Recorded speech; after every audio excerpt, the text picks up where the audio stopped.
I hope this is pretty good. I should get everything in frame.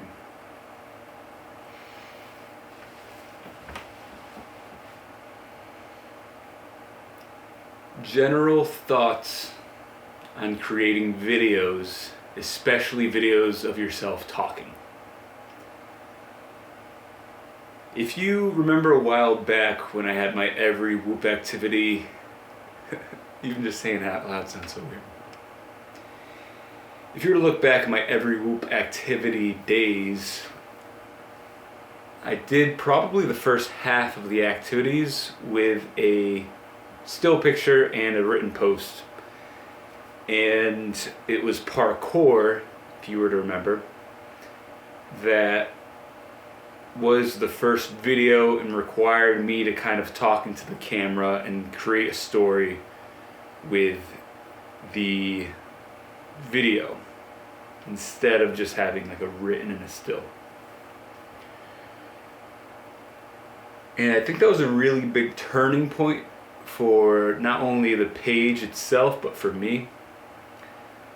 I think when I bought a camera, all I've ever really wanted was someone to take videos of. And I've tried that.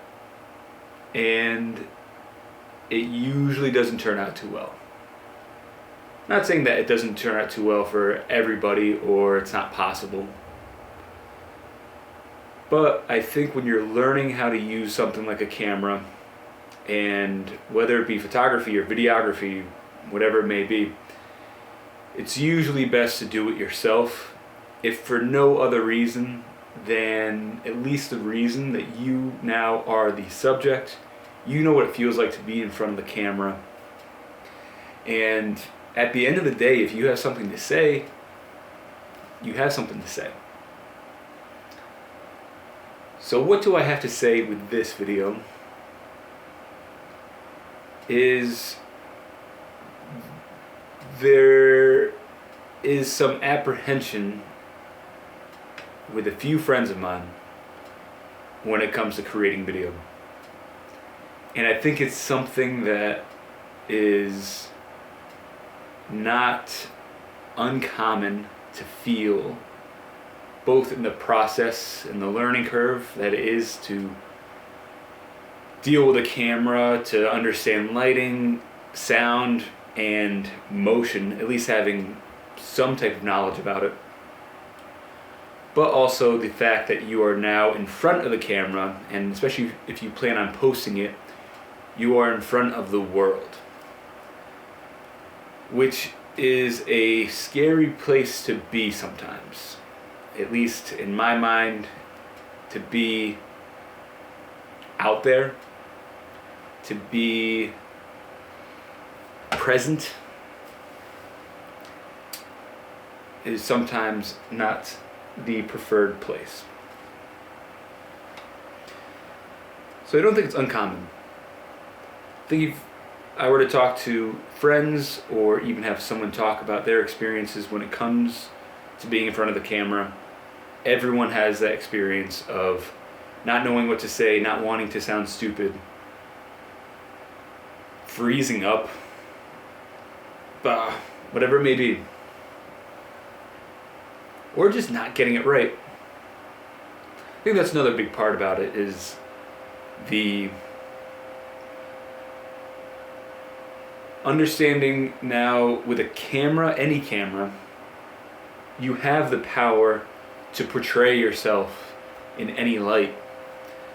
And of course we always want to be portrayed in the best light or in this ideal light of ourselves. We want to project ourselves in the best way possible to give us the best chance to succeed at any field or discipline that we choose to succeed in. And we put that pressure on our shoulders of, if I don't portray myself perfect, or exactly how I think, or whatever way that others will like it, or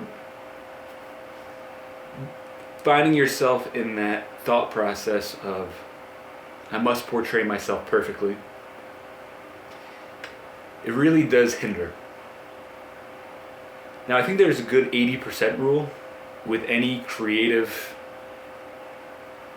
endeavor that 80% is good enough. Because I don't think there's such thing as perfection.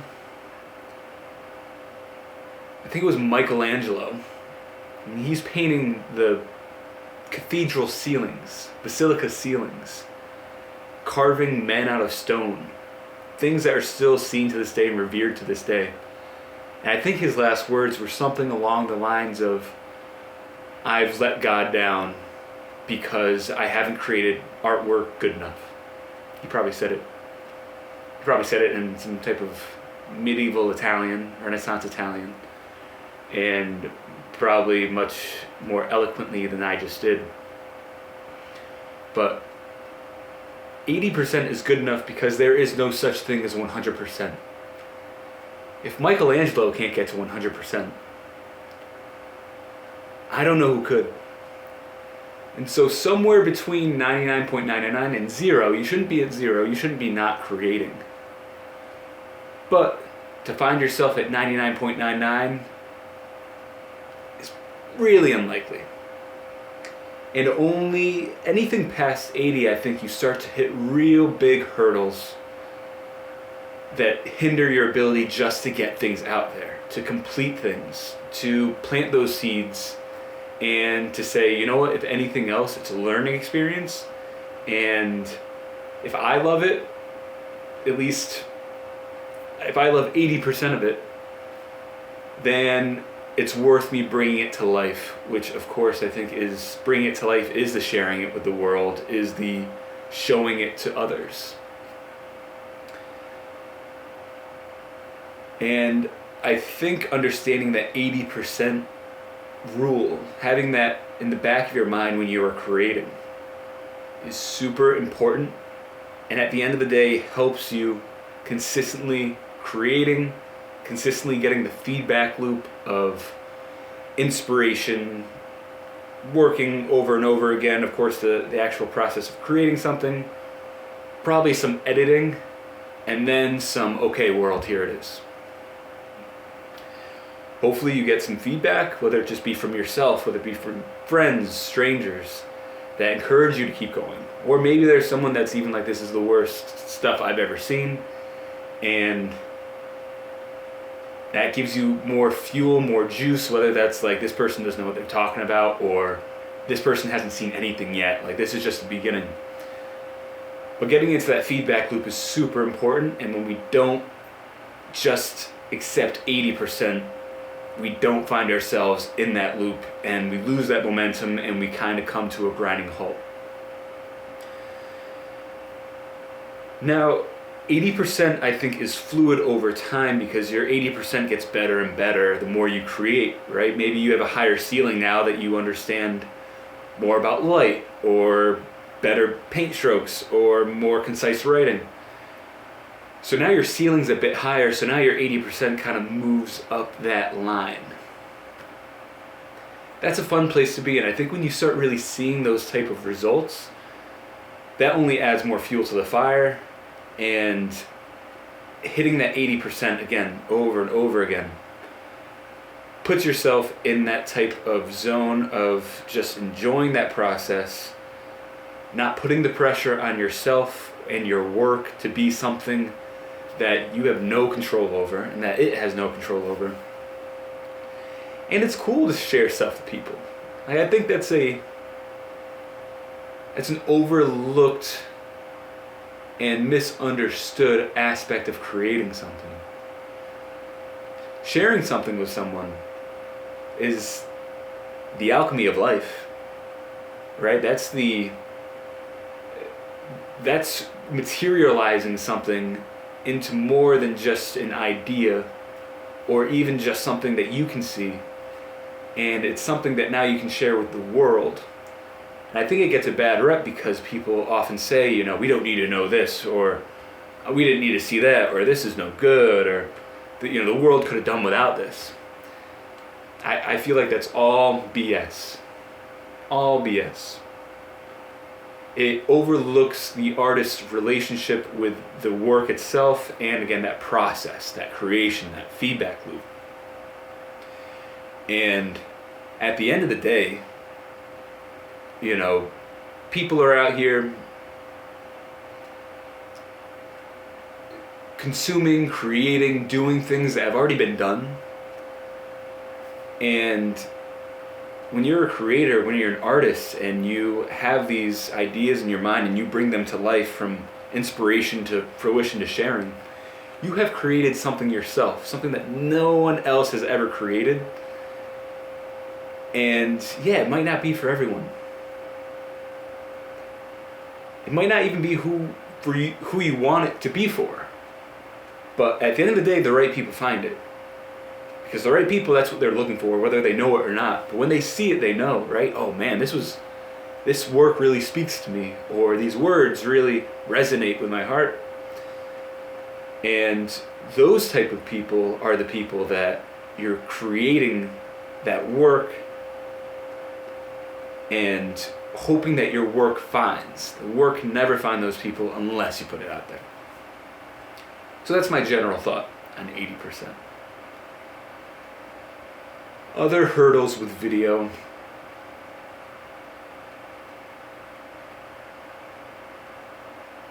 That was a good rant.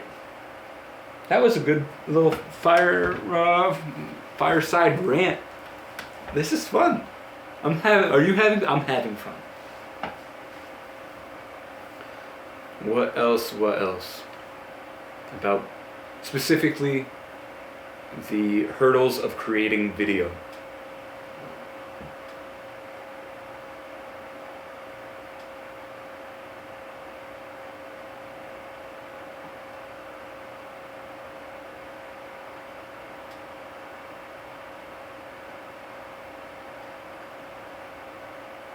I do think there are some investments. If we're talking about equipment, I am filming this on a nice camera. I do have a microphone. Of course, I wish it was a different type, and of course, like anything, nicer, X, Y, and Z. So equipment does play a part. But I think at the end of the day, you have to make do.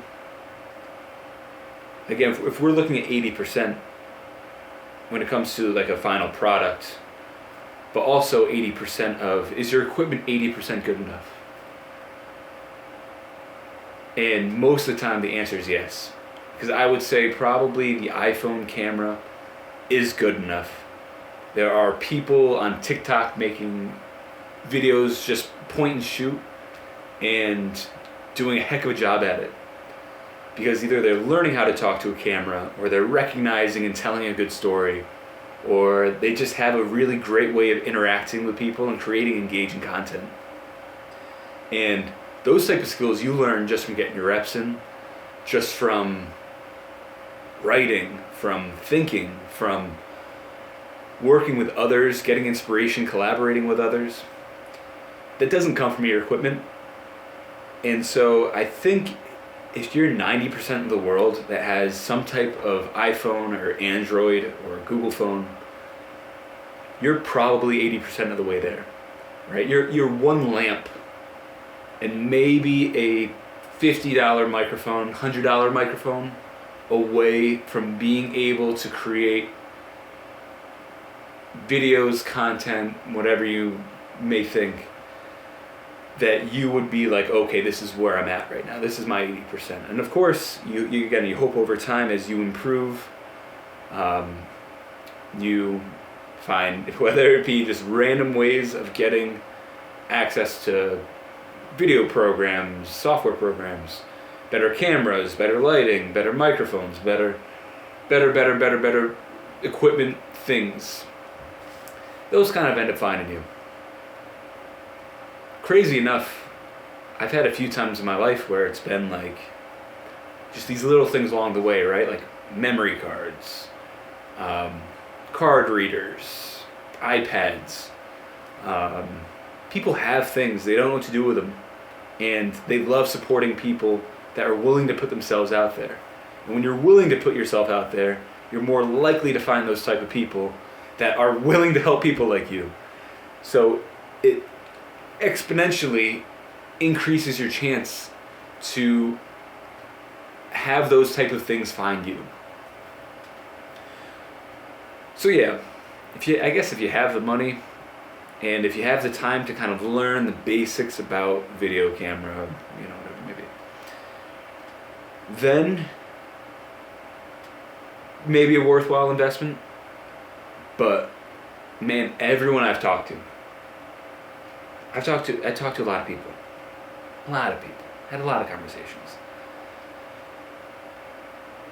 A ton of people always tell me they have this really nice camera that they either got as a gift, or maybe they bought at some point in their life, or maybe it was passed down to them from their parents or grandparents or whoever, brother or sister didn't want it anymore, who are like, it's just collecting dust,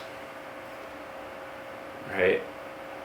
So I do think the equipment conundrum is sometimes just a bit of a smokescreen that you tell yourself, right? Like, I don't have that nice of equipment. Or this equipment, if only, right? If only I bought this, or only if I had this type of thing, then this video would be so much better. Then this video would get so much more love, or so much more likes, or so much, X, Y, Z. I generally don't. I wouldn't buy into that fully.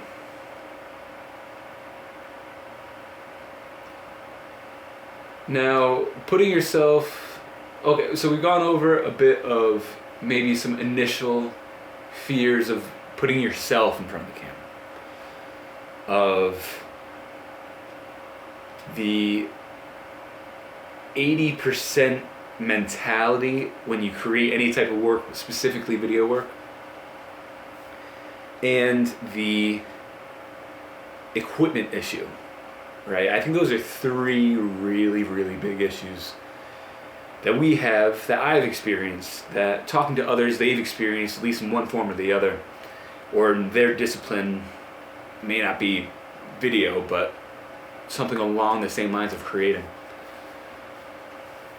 And I think, fourthly, just some time, right? I think I've appreciated it more because I've been, let's just say, somewhat more in this type of realm, learning this camera stuff, video stuff.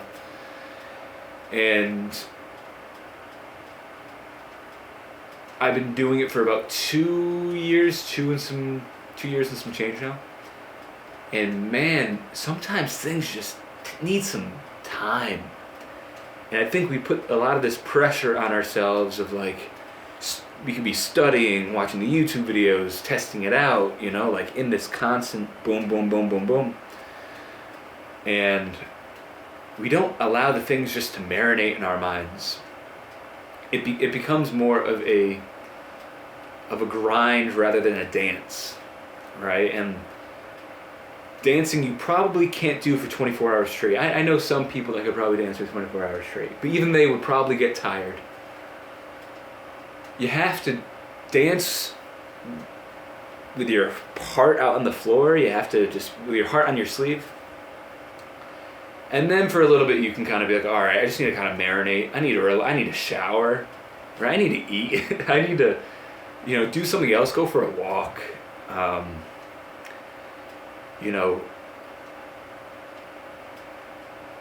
And that type of progress over time is much more beautiful than I have 1 month to do X, Y, and Z to have my content looking some certain type of way.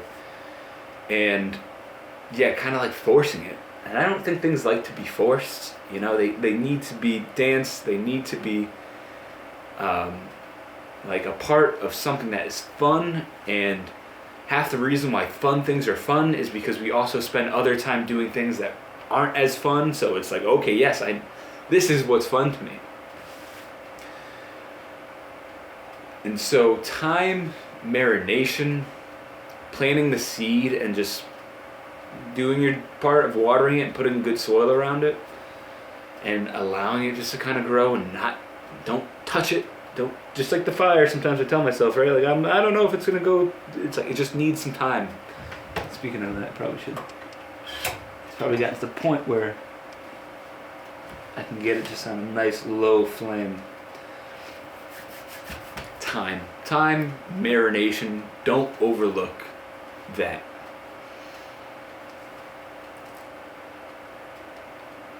Number 4, marination. 5 brought me to a good idea mid-speak of that marination.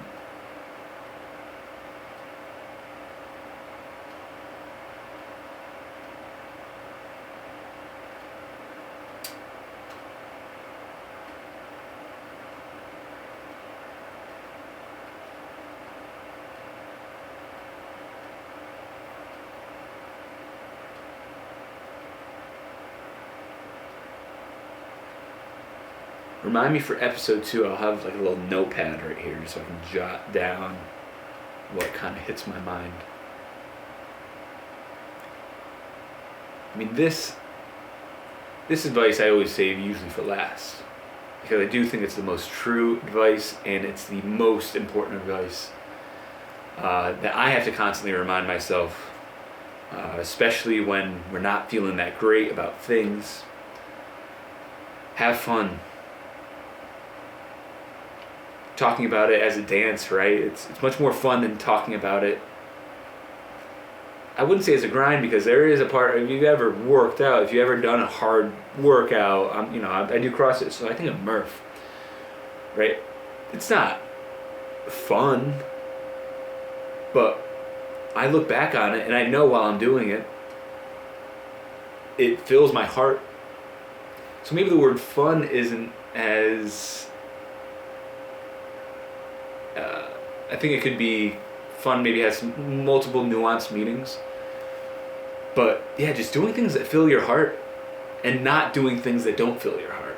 So if you're creating videos and you're like, oh, I don't want to create videos about X, Y, and Z, but I have to because it's what gets the most love. I have to because it's what I'm getting paid for, or I have to because,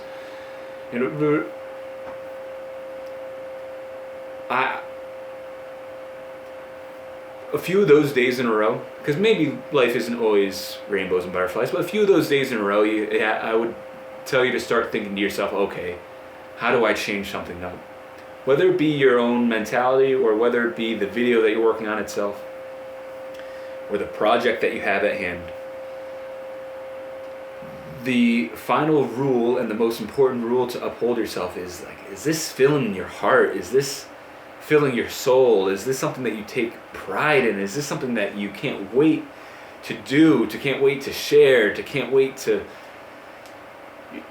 put out in the world, and to say yes, this is, look how cool this is, look at what I did, look at what, all the things I could have done in the world, and somehow I'm at the point in my life where I'm able to put this thing from inspiration to shareable, and to do it with joy.